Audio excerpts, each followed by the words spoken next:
and who shouldn't be, and the uses of it. And that's what's happened since 9/11, is that the use of it has expanded beyond its original purpose, which was to allow the police to arrest someone who was a fugitive from justice. And just to make a link, I mean, this is something that we've seen in other contexts too, this idea of an expansion of something that was created for one purpose to then affect entire regions and swaths of the country. And two things here I want to point out just at a broad level. The first is that lots of countries do these sorts of things.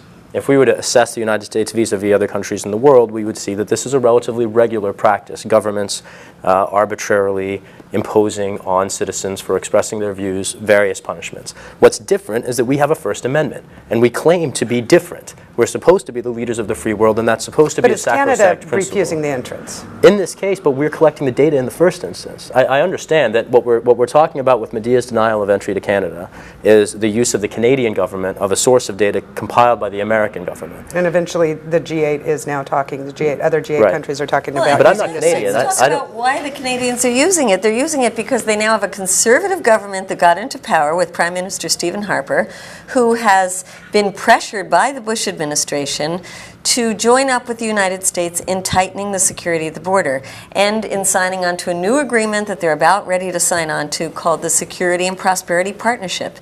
And as part of that is just having more collaboration with the United States and vice versa on who gets into and can leave the country. And you know, if David could go ahead and chime in on some of this here.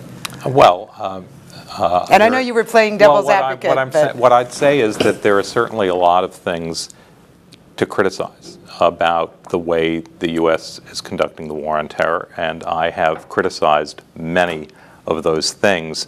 I think that, again, I think the issue posed by your situation is the cooperation of Canada in these efforts that one criticizes, and the fact that basically this great fear is spreading and eroding liberty in other countries and the regard that other countries have for liberty.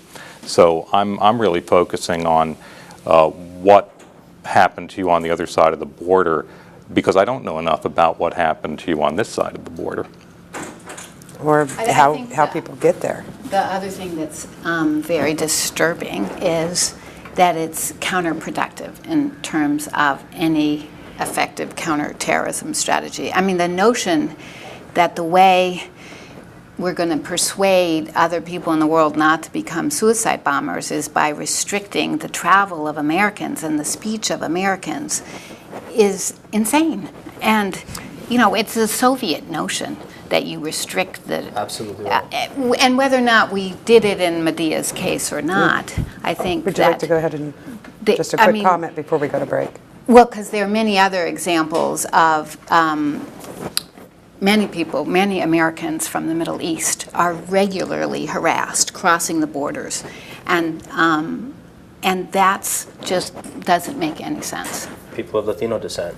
Because you have a secured border in the name of terrorism. There's a lot of, again, this gets back to the expansion and then now we're even looking at walls.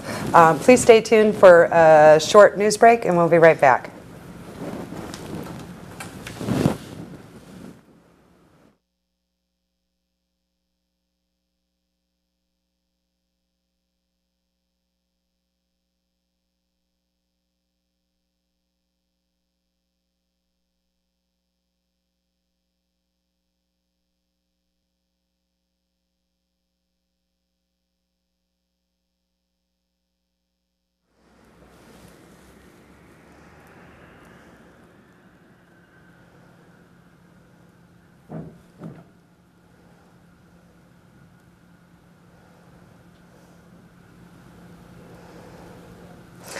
Welcome back to American Dream. Activists and the FBI criminal database. Discussing this tonight, rejoining us is David Remes with Covington and Burling, and Kate Martin, the director for the Center for National Security Studies, and Medea Benjamin, which is the founder of Global Exchange and Code Pink, and Shahid Butar with the Washington Peace Center on the Board of Directors. And just before we went to break, you were getting ready to get started on a point, so I'd like to go ahead and continue with that. Just to link what's happened to Medea to a broader pattern that we've witnessed since 9/11, and it is the recurring instance of a particular set of reportedly and purportedly counterterrorism measures that then expand and start affecting people who they're not intended to address. There's a professor at Georgetown Law School who's very well regarded, has the latest in a series of books out exploring this phenomenon, David Cole. His book is Less Safe, Less Free. His last one was Enemy Aliens, and he talks about the ways in which he was known actually originally for his work on the drug war, and the way that particular communities in the United States bear the cost of the war on drugs. If you're brown or black, you can't do things that white people very often may do, and you suffer worse penalties for them.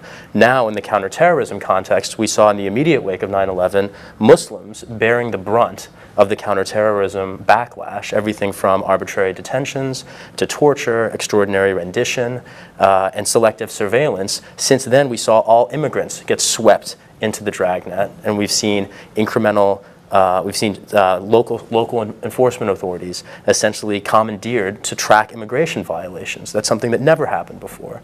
We saw from that the expansion of counterterrorism measures to affect critics of the administration. It's formally unrelated, but it fits in the pattern of Valerie Plame being outed. We have critics of the administration who are then retaliated against. Medea's only convictions are misdemeanors relating to her dissent against our government's policies, and now she shows up on a database that incidentally is being used by other governments to deny her entry. I find that very suspect. And I don't see any reason we should give this government the benefit of the doubt. Senator Ted Kennedy was on the terrorist watch list and was denied entry onto planes for a while. Had no clue how to get it out.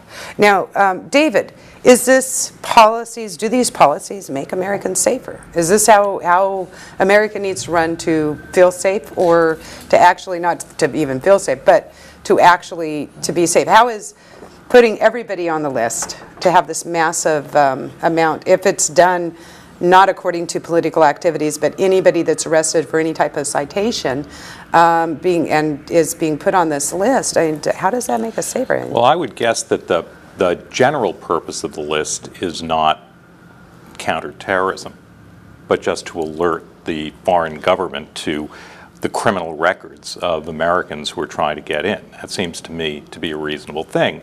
But it also seems to me, and I think I'm picking up on a point that Shahid... If I look at the list of what Medea had read off as who's supposed to be on that list, that seems very reasonable. But when appearing Colonel Ann Wright or Medea and other people, then it doesn't seem quite But there. I don't know whether this is the only list. I don't know whether there's a list they should be on or shouldn't be on. But the point I was going to make, picking up on something that Shahid said, was even if you assume that individuals like Medea are indiscriminately put on this list so that they're not being singled out for inclusion, if I were in charge, I would have somebody or some office go through the list to cull out people who had been convicted for offenses such as Medea, because otherwise the effect is like the effect that the denial of passports to travel had in the 1950s. In those days, there was really a conscious and deliberate effort to withhold passports to communists and other left-wingers, and the Supreme Court ultimately overturned that, and I'm saying the effect is the same. And if I were running things, I would try to prevent the general watch list from having an effect like that.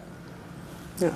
And Kate, how do you get off the list? I mean, what do you do? That's a good question. I mean, if you're not a senator, and maybe sue. It may well be that if Medea sues, that she'll get off the watch list. I think that's a possibility.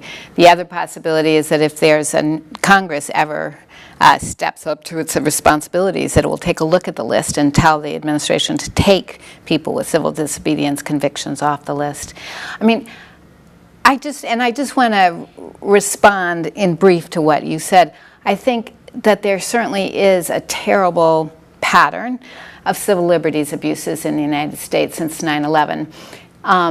But in some ways, I don't think we should equate them with some of the abuses that have happened around the world. And in some ways, they're not comparable even to the abuse